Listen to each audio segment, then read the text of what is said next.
Good afternoon, everybody, and thank you very much, and Hans and Sue for inviting me, the elderly, and distinguished guests, our sponsors, and my colleagues.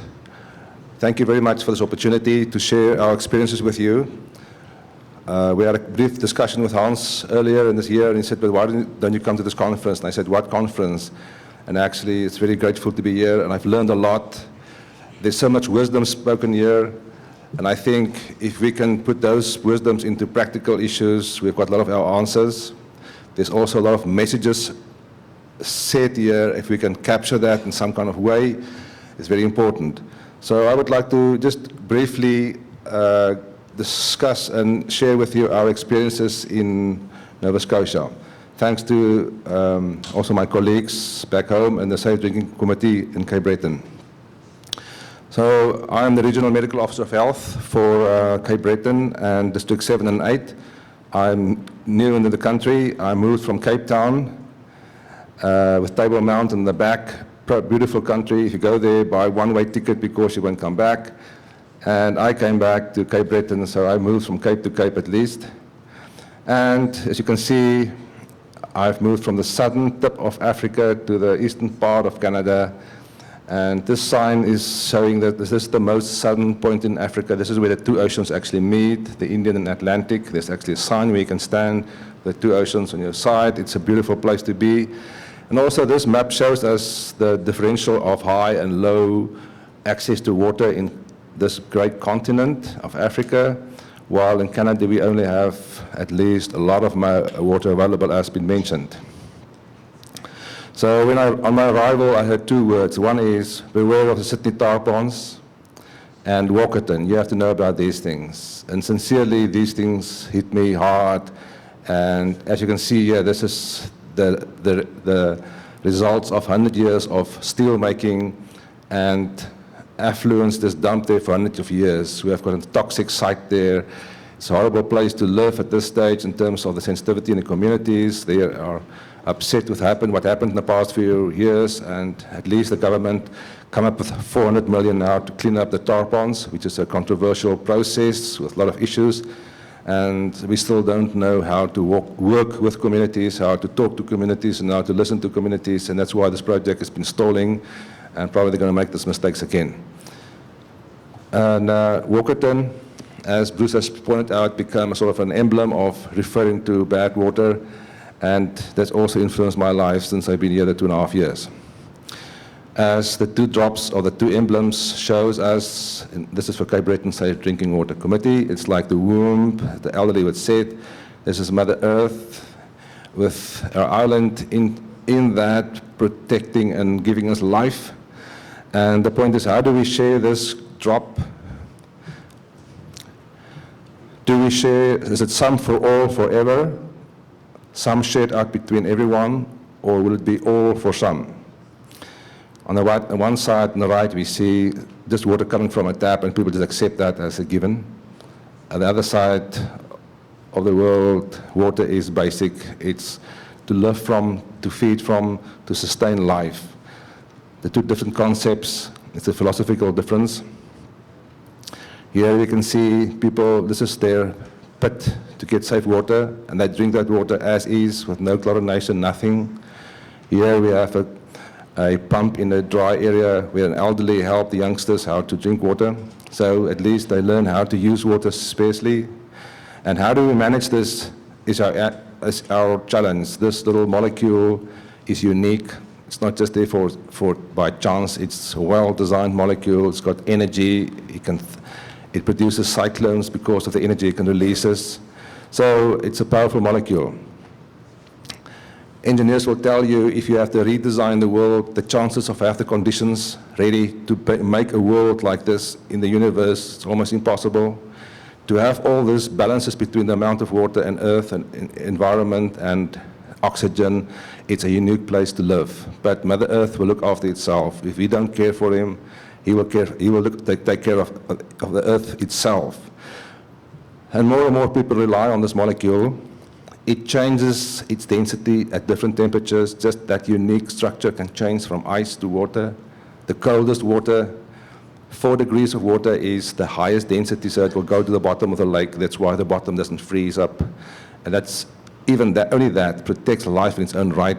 Just to think of, it's essential for all life, as we know. We cannot make more, but we can waste it, and we can change its quality.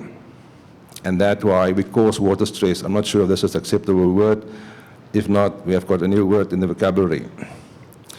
I see water stress as been said a few years ago, that about 450 million people in 29 countries already suffer from water shortages, and that Asia and Sub-Saharan Africa, both heavily populated, would face the most severe problems. United Nations said that in this next year, a world water crisis will threaten 1 in 3 in the world. This is a painting from Africa, a bushman living in the Kalahari Desert. They live on almost nothing. They preserve their water in eggshells. I'll come back to that later. This is a Gemsbok, which never drink water. They just live on water from grass. And there's deserts and there's nothing, but they survive and they are fat. Look at the zebras, looking at the water, fat, but they can survive. They've adapted to that. So we also can do that. So in Canada, abundance of fresh water, but not without problems. To find the practical solutions, this conference is about. To understand that we can make a difference, to partnership, to lobby, to secure water, and as Sue would say, do the right thing. And in Cape Breton, we also try to do the right thing. But above that, we can say the how. We know to a certain extent what to do, but we don't know how to do that. So that is the challenge for us, how to make a difference, how to change behavior. Like this guy say, we can be taxpayers too, but instead we are tax spenders. We can also make a contribution, doesn't matter who and what we are.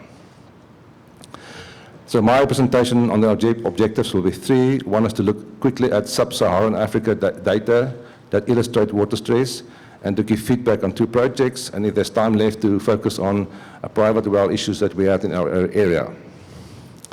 Water stress is what we know, so many resources on that little resource. How do we have to distribute that?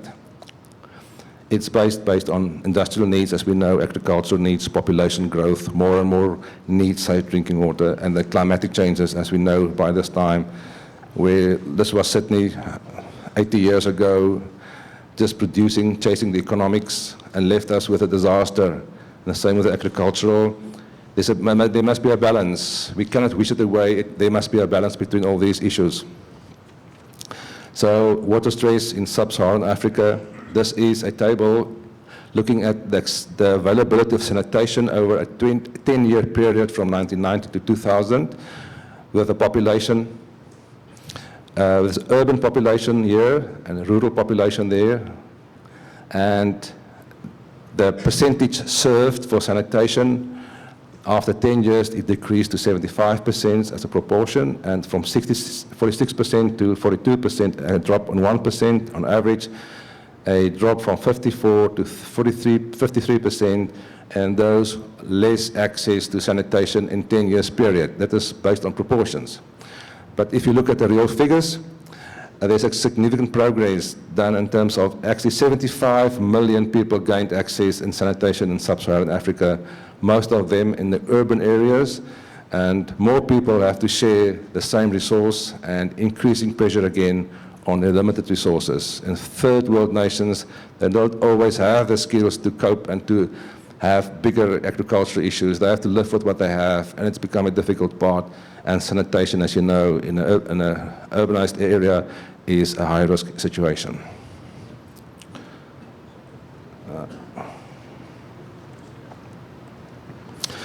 And the same for water supply data over the 10 years period. It decreased on average from 53, so it increased from 53 to 58%. In urban areas, 86 to 83%, less people, and in rural areas from 40 to 55% increase in terms of those access to water in a 10-year period. The progress made is based on 46 million gained access to water in rural settings, that is the 5%, and the drop in urban areas is 3%, and the reason was that 81 million more people migrated to cities, and actually 64 million have gained access to water in urban settings. That means more sanitation, more water needed. And as we see on this painting here, Cape Town in the background is the first world country where we had first transplants of hearts. It's a very developed city, and just 5 kilometers away you have a shanty town of people moving to the areas after the political changes, thinking that urbanization is the answer to everything, and actually creating massive problems in health and so on. And what does the data tell us? It's actually summarized in the goals of the National Water Resource Strategy for South Africa. And we have actually a dry country. We have less than half of the average rainfall in the world. And the current water resources face growing demands and threats. And we think and believe right to equal access to safe water. The strategies are needed to use optimal use of water. And then there must be a balance between daily use, health economics, and prosperous society. And sure equity in payment. This is a sensitive and delicate issue, and as we have to understand and accept, there's no such thing as free, safe water. We have to pay for it in some way and somewhere, and have to figure out how to do that. That is, water stress is a real problem in first and third world. In Cape Breton, why our interest in water? Well, we are an island, largest inland saltwater lake in the world, rivers, lakes, and at least 50% of homeowners still rely on well water. So I will just talk now on arsenic in drinking water as a problem and a challenge, and how did we overcome that. So I just want to focus on the process of how we dealt with it. What I've learned in South Africa is working with different groups, first world groups, and with black populations, and coming in with new ideas from the Medical Research Council into high ideas of how I'm going to change the world, how are we going to do things, and we have got answers, and then the chief will tell me, but you haven't asked me to work in my community. So I've learned expensive lessons, how to deal with communities, how to respect people, how they think, how they function, and my message from there was that if you intervene in a community, think before you do anything. And because if you start something, you have to continue with that. If you can't do that, you create expectations and you will create failure. Like my mother always said, think first and then you don't say it. The problem in Nova Scotia regarding arsenic is that 50% of homeowners still rely on well water. High arsenic levels is a well-known fact problem. Arsenic is a hazard. But the question is it a risk? We have to understand the difference between a hazard and a risk.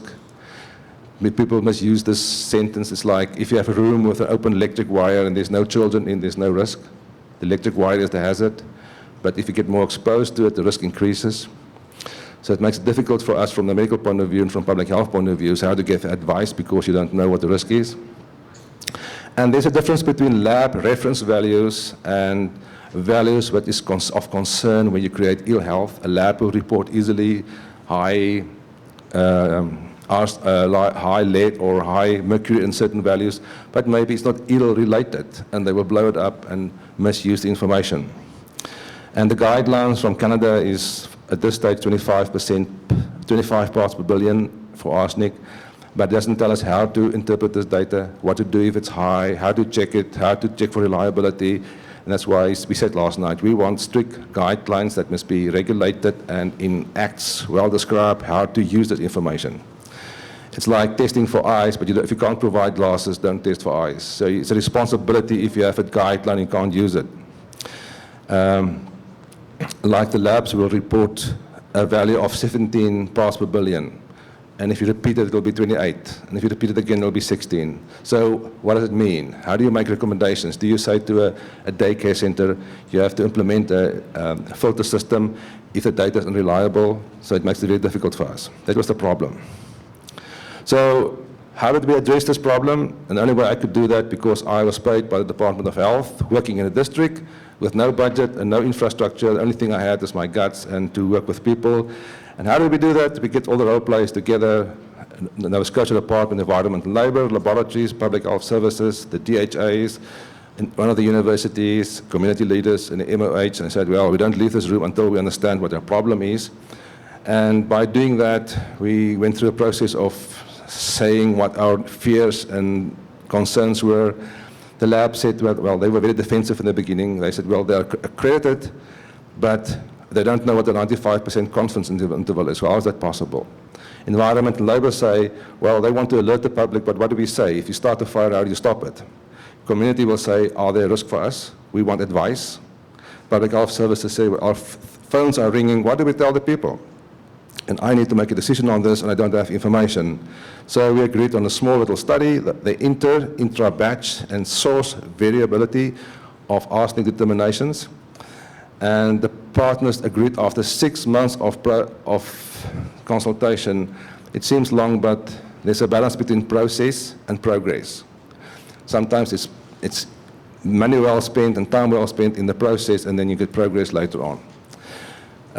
We agreed to share costs. A 10-week study, results was reported at a conference last year. The findings strongly suggested a significant statistical difference between inter-batch and intra-batch. That means if you have 1 drum of water and you send 10 samples in 1 batch, how will that vary? If you send the same water in 10 weeks' time and aliquots, that's significantly differed by the labs. And if you send same water from the same source every week, there's a difference. So all these things add up to the variation. And if you don't know what the variation is, how can you interpret your data?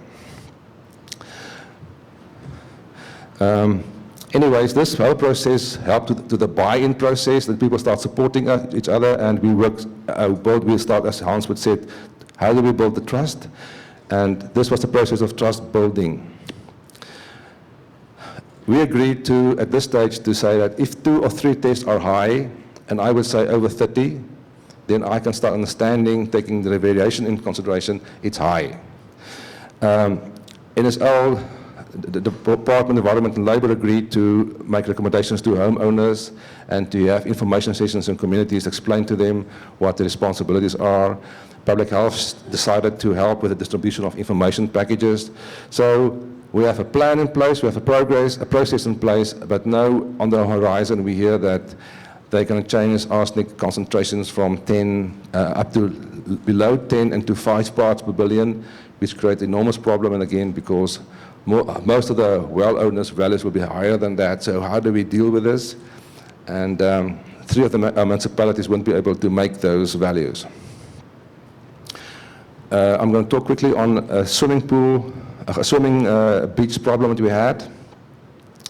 Here you see the boats on the water with all the contamination and the sewer problems in its own right, dogs on the beach, and next to the beach, this huge pipeline. So we cannot understand why people are sick, why we have more ear infections and asthma and respiratory problems. And now we want to increase the budget in Ottawa for increasing the waiting times, which is wrong. Maybe the waiting times is enough. If we prevent diseases, there won't be waiting times. So it should be changing the budgets, maybe for prevention than cure. Prevention is better than cure. Okay, so the problem in the beaches was environment and labour need to test the water on a weekly basis. Follow-up tests showed to me that there's no pattern, it's inconsistent. The municipalities say, well, you can't close the beach unnecessarily because it's not good for the image and for our economics. And on the other side, we have pressure from the community say that we want to swim, the season is short, and we want to use the popular beaches, and I say, no, you can't swim because the values are high. So it's conflict, and the only way we can deal with this is get the groups together again. And I called a meeting with all my role players again, and we talked through this. The municipality with the environment and labour, community groups, and again, we put our problems on the table and our expectations. For instance, the municipality would say, well, the sewer is not really a problem, we do it because we're doing it for years, and the community will say, well, we've been swimming there for years, there's no problem. And I say, well, you've missed a problem, but maybe you had a problem. So we end up again to have a little study. We invited a student to help us for 4 weeks to test the beach for a 4 weeks period, and we shared all the costs and so on between the groups. And the study showed clearly that even from the left and the right side of the beach, on a 4-week period, that from day 1 to day 2 and from day 3, the value is going to vary from over 200 counts per 100 mil to below 10 in a day's time, or even from the one end of the beach to the other end of the beach. So, and I couldn't understand that till I figured out later on, but there must be something else. And they said, yeah, but there's a sewer outlet. And later on, when we looked at the maps, there were 3 or 4 outlets not far from that beach. So we called in the municipality to say, well, why didn't you tell us about this? Anyways, but now they recognize they have a problem, and they start asking us now to help them in the process. At least now they also take responsibility for that. The third part of the talk is we had a fecal scare in private wells in the municipality area in Sydney, October 2002, and it was actually one incident that triggered this community issue, and where the community, because of our experiences the past 2 years working together, could start tackle this easier, because there was some trust built between us and we could talk openly about this. This area is a 700 residents located in the Cape Regional Municipality. The lots are served by private wells, separated with sanitary and storm sewer lines, like a mesh between the private wells, so you can understand it's a matter of time and we'll have big problems. And then by chance, because a property was sold, we figured out there was a report from an owner that said, but my value is high, what do I do? And they start talking to the community members around that house, and the more neighbors start testing. Where's this thing? And they start testing, and they also found high values in their wells. And then Environment and Labour start testing, and several homes tested unexpectedly positive within a community without an outbreak. And now, what's going on now? The occurrences was grouped, but also in remote areas. Now, the fun starts, because the media takes on this thing and drive the process, and the different organizations are unprepared, don't have policies in place to deal with this, and as Bruce would say, another Walkerton. Anxiety increases in the community. Citizens groups start to organize themselves. They demand more action, explanations, they test more. They want more tests done. And now, who's going to pay for the testing? The questions regarding central line waters come up again, and municipalities get anxious about this because they don't have the funding to have central line waters. How is it possible that public health needs, the first thing in public health is safe water, the second one is sewer management? How can't you have safe water in a municipality where people use their wells and there's no safe water available to those communities? And that would create a lot of anxiety from the municipality point of view. And the next thing is then Environment and Labour said to the citizens, now listen to this, you guys must test for your water, because we cannot go onto your properties. It's your own problem, because the acts and the regulations are silent on private wells. It's not our problem, it's your problem. But we create a Walkerton, it's in the process of making, and no one's going to take responsibility for this. And if I asked the lab, what is the results? They said, I cannot tell you. And I say, well, under the Health Act, I can demand that information. A long battle, because what I can get, not get, but that information is critical for me to guide the process. Anyways, that is the problems with our systems, and at least we talk about it now, and we've identified that, and we got the aggregated data back. And I said, well, I need data more. And we go back 5 years later. But while this was going on, only 38% of the homeowners actually, where's this thing? Only 38% of homeowners actually tested their well water while this was going on, despite our notices and media releases. Of the 282 samples tested during that period, 33% was positive for total coliform and 10% for E. coli. That means it's not like in a peacetime, there was no war going on. It's just by accident. Now the leadership issues started again. Who's responsible for this? And all the interagencies are fighting, and everybody's blaming and flagging. And who's going to take responsibility for that? And who's going to take the leadership for that? And actually, I was actually informed on a late stage of this. I should have been involved early in the process. Clearly for me, there was no coordination. Although they had their own policies and acts in place, these things didn't talk to each other.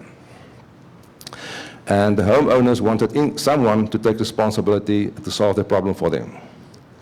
I needed more information. I went back and asked for retrospective data to predict outbreaks and so on. The lab was reluctant to release this data. They provide us for aggregated data, which showed then later on that 20% of drinking water samples in the past few years per year was positive for totally coliform. I don't know for E. coli. So in the meanwhile, the municipality is trying to diagnose the problem because they're getting involved in the process now. There's a lot of pressure for them to do something, and they couldn't find one single problem. They had video inspections of the main channels. No definite leaks were identified. They repaired several possible leaks, appoint engineers, consultants, did conductivity tests that shows that the wells are interconnected, which we know, and as well as connected with the storm lines. There was leaks between the storm lines and the sewer systems and the wells. Now transportation, public health, transportation and public work recognizes that the storm water management systems are not tight. So there's a leak from the manholes into the shallow bedrock, and the shallow bedrock is actually formed the drinking water aquifer for these wells. And as you can see here, this is for Sydney River, the topography. This line is actually the water table, but with the wells in between, if they start pumping, they suck down the water level to lower levels, create a negativity, and if there's cracks and leaks, they will suck it in from the sewer systems and from water storm lines and so on. So the logic is there, and what do we do about that?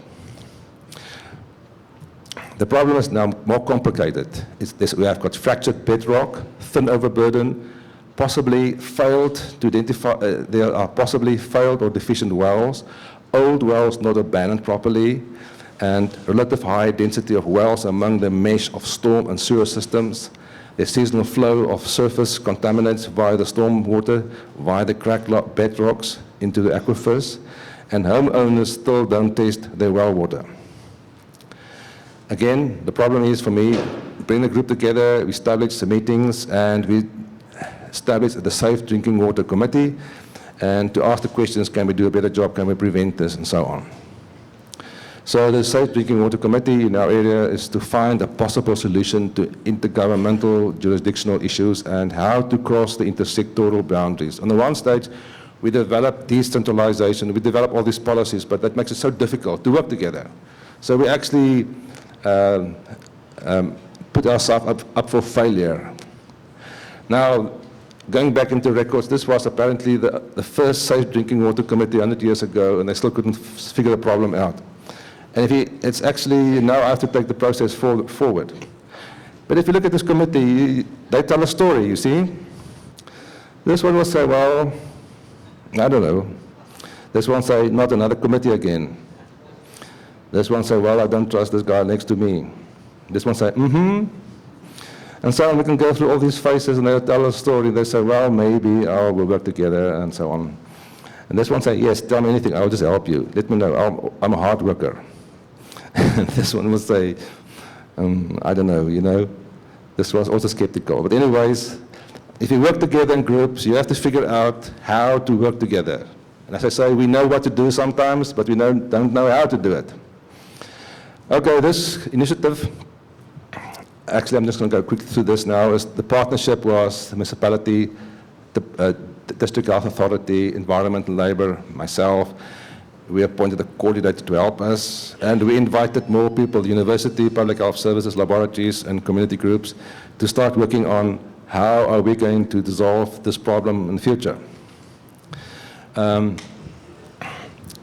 Some of the outcomes in the first round of work collaboration was we developed an information package for well management, which we would think is just basic information, but I was surprised to figure out that people actually don't know how to do these things. The interest was so high that even the provinces want to use this information, and they modified this package for distribution throughout Nova Scotia. And maybe you guys can contact me at the stage and I can send this to you. It's great information, it's 4 nice flyers that give them all the basic information on well management and so on. And then now that we also been invited to present this to provincial CEOs, to present this to other medical officers of health.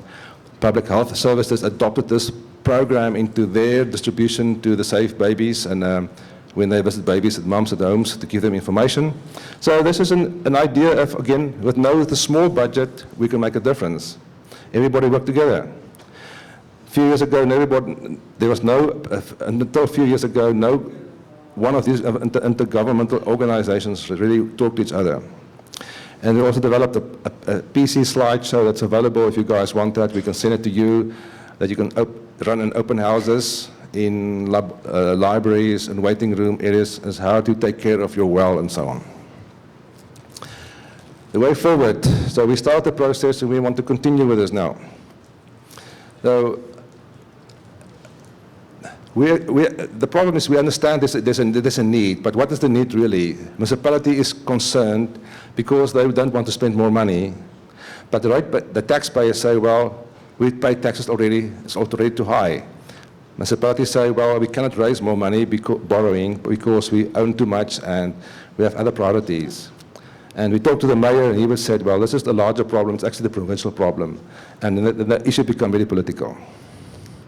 You know the movie of The Dirty Dozen? Have you seen that? Lee Marvin? This is where they had these 13 tough guys to do a project. They were convicts. And they were offered that opportunity, if they can pull this project through, they will be freed from jail. And how he had to work with these difficult guys to make them work together. And actually, this is the same committee issues. And everyone working with groups will tell you there's a storming, a norming, a forming, and then a performing phase you have to go through. You have to understand how to work together. Anyways, I just don't want to go into this again, but the point is, how do you build the trust? Environment and Labour said to me, they feel like this yellow duckling. I'm screaming and no one just ignore me and just walk away from me. I have a job to do, but how do I do my job? Anyways, and the other concerns from the environment in the community was that the private well owner said, well, if we have to work together, what is our responsibility if we share the aquifer? Can we negotiate with other people what is responsibility of no? How do we fairly distribute new responsibilities? Will they be seen as true stakeholders in future? And where do we find resources and so on? And the main thing is here is there are essential research questions we need. How do we get that? Who's going to pay for that? How are we going to coordinate that? And then we come up with ideas. But why don't we develop a manual of protocols which actually just like explain the different roles of each person? If there are gray areas, how do we agree to work together on the gray areas, that we can have a manual? If there's a crisis, how do we surveillance? How do we report the data? What do we do in a crisis? How do we fan out if there's a positive heat and so on with E. coli?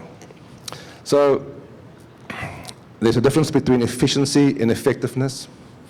This guy shooting at the target, he's very efficient, but he missed the target. He said all right words, made right sounds, but he missed the target.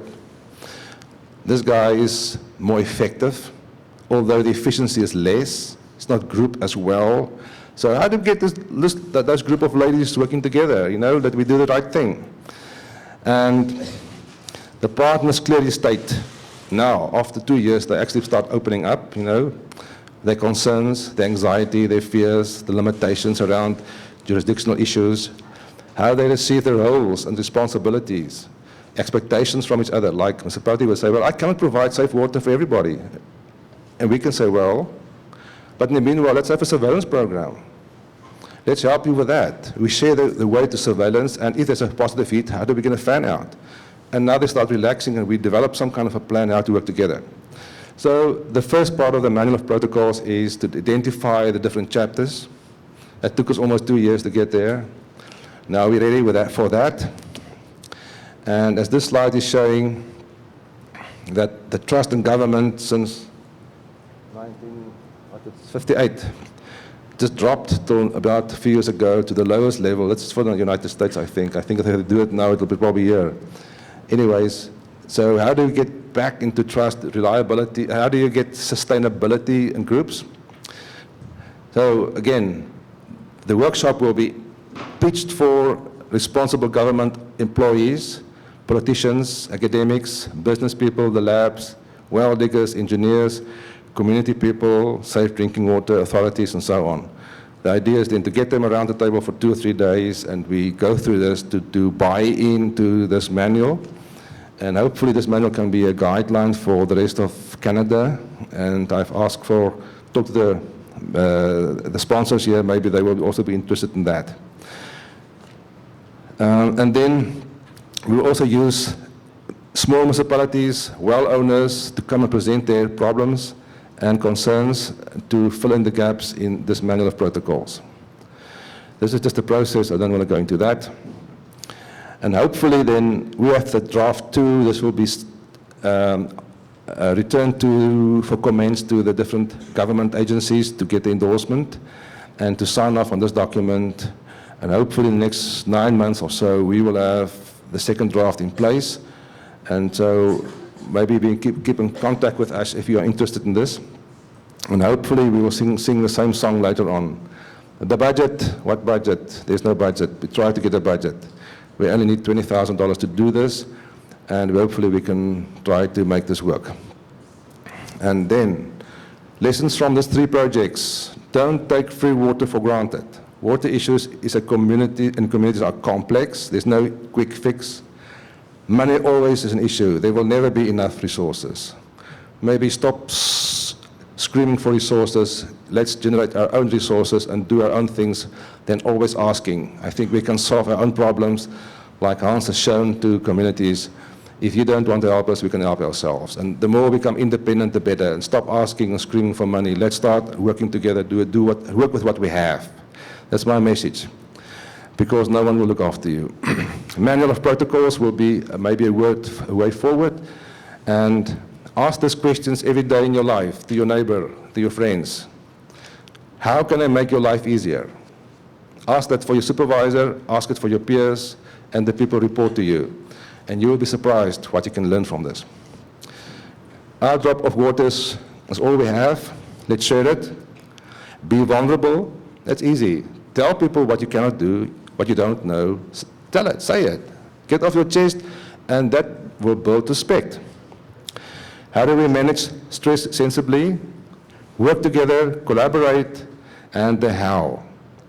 There's no agendas. You can't go into a meeting with a hidden agenda. You must be open. Otherwise, there will be no trust. And what we need, maybe, Hans, in the future as a conference to set aside for what is the essential water-related research questions we would like to ask. And maybe sit for 2 or 3 days on this and get a big budget for research-related projects, what we want for the country. And let's do the right thing. Let's move away from this, prevent this, and go to this, the middle slide, to this. By the way, this is on the east coast of Durban in South Africa.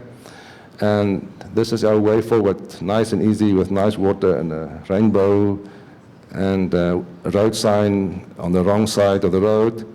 And something else I had to adopt is to drive on the wrong side of the road. So I'm still healthy. So I had to adapt and I had to change my behavior. Thank you very much.